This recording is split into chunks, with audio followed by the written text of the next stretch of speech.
कुमार जी सांसद है जो आपके ऊपर आरोप लगा रहे हैं वीडियो वायरल को लेकर, क्या कहना चाहेंगे? जंगल साफ कर दिया 1000 बीघा पे।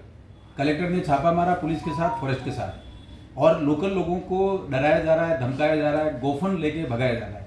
और जो खूटगढ़ है, मगरी है, बोरकावेला है और चिकलाड़ है, उसकी ज़मीन पर लगातार लोगों के साथ में स्ट्रगल कौन करा रहा है? वो करा रहे हैं बीजेपी के लोग। ऐसा वहाँ के रिकॉर्ड में आ चुका है और हम रिपोर्ट सीएम को भेज चुके हैं। लोग किसी का प्रतिकार करें और वहाँ पे अवैध रूप से जंगल खत्म कर दें और उसमें झोंपड़े बना लें और लगातार दादागिरी करते रहें, तो लोकल लोग प्रतिकार नहीं करें। जल जंगल जमीन की रक्षा के लिए जनजातियाँ जानी जाती हैं। ये चरित्र कौन खराब कर रहा है? ये बाहर के लोगों को ला के सीतामाता के जंगल के आसपास कौन कब्जे करा रहा है? ये प्रश्न जब आ गया तो मुझे लगता है कि बौखलाहट में आकर इस तरह का बात करिए। जो धमकी वाली बात है उसमें भी आवाज आपकी होने की बात की जा रही है। गांव में जब कोई जंगल साफ कर देगा, घर जलाने के लिए आएगा, प्रतिकार नहीं करेगा कोई। गांव की भाषा है, कोई सामने आ जाएगा तो उसको क्या कहेंगे? उसको यही तो कहेंगे, नहीं यहाँ से भगाओ उसको, ये जब अवैध कब्जा कर रहा है, लोगों के उस पर आ रहा है, लोगों के गेट तक आ गया, तो ये नहीं कहेंगे।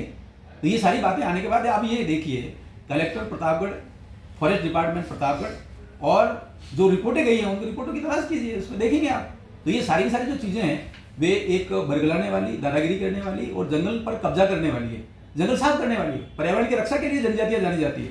भगवान बिरसा मुंडा जी का आंदोलन है, जनजातियों का बहुत प्रतीक है बड़ा, स्वाभिमान, अस्मिता और विकास अस्तित्व के लिए वो है जल जंगल जमीन की रक्षा। ये कर रहे हैं क्या? ये तो खत्म कर रहे हैं। किसका एजेंडा चला रहे हैं? क्यों दादागिरी कर रहे हैं? तो ये सारी जो बातें जब सामने आ रही हैं तो ये बौखलाहट में ये बकवास कर रहे हैं।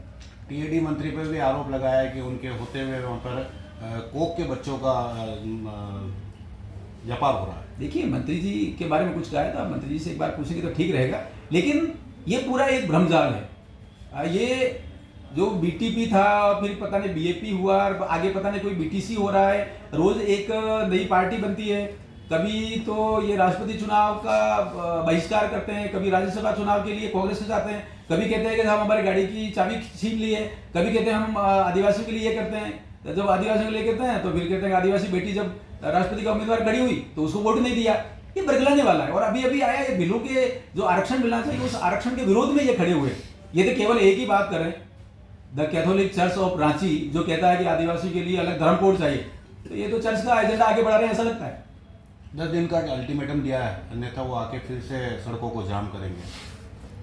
अब जो अराजकता फैलाने वाले लोग हैं वो क्या करेंगे? उनके पास कुछ है नहीं, विकास का काम वो कर नहीं सकते। अब महत्वपूर्ण बात ये भी है कि डूंगरपुर में जो अराजक तत्व खड़े कर दिए हैं, पत्थरबाज हैं, वो किसके पैदा किए हुए?